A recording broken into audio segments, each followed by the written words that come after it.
anything, emphasis on anything, including violence, to make sure their preferred candidate gets there. So when you look at the political violence and you look at the socio-economic issues, if we're able to solve these two or address these two, I think Ghana will be better off when it comes to security. There are no external threats can ever threaten us, because when we are solid within, we do not actually stand the threat. It's only a house that is divided among itself that cannot stand.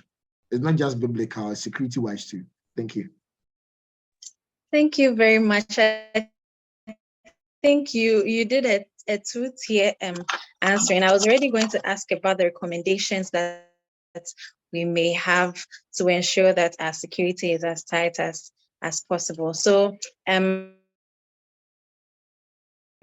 I think that Noah, at this legal standpoint, to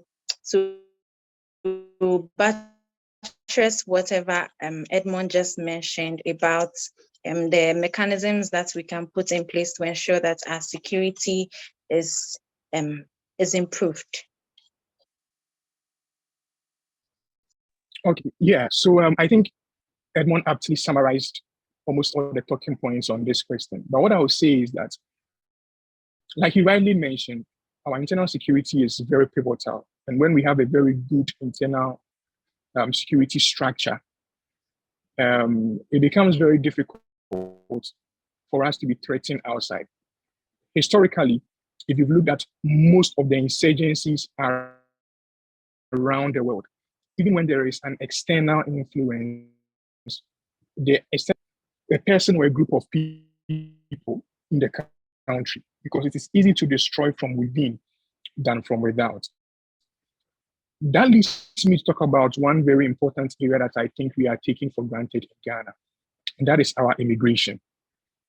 Now, a lot of people treat it as a very sensitive topic, and therefore they are very skeptical to talk about this issue.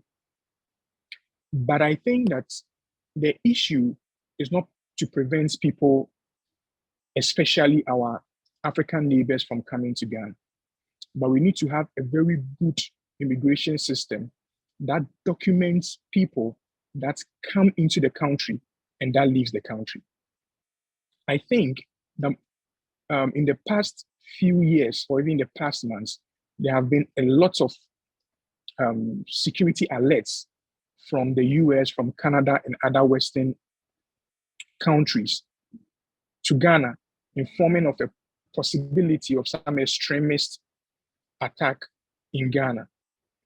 Now, apart from those alerts, Ghana porous border, and by reason of that, we are not able to really document people who come in and people who leave the country. I think that one major threat to our internal security is the gaping hole in our immigration system.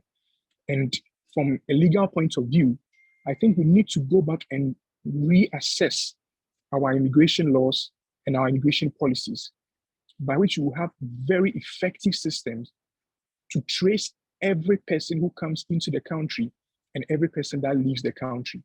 That is the only way we can protect and know what these people come to do in the country and what these people who leave this country may even go ahead to do. So I think that as a recommendation from a legal point of view, that's what I'll say. We should protect our immigration system and improve upon it. It protects us internally and will also protect us externally. Thank you.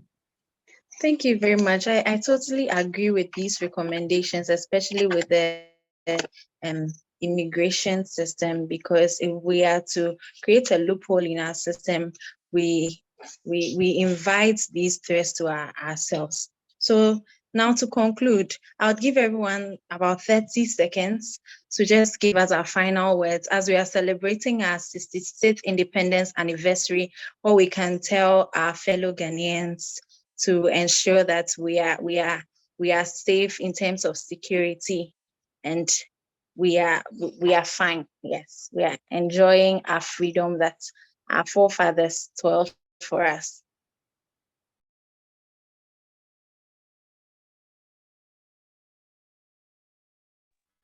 If I should go first, let me say that I think the most important statement that has been made since March 1957 till now is when Nkrumah said that Ghana, my beloved country, is free forever.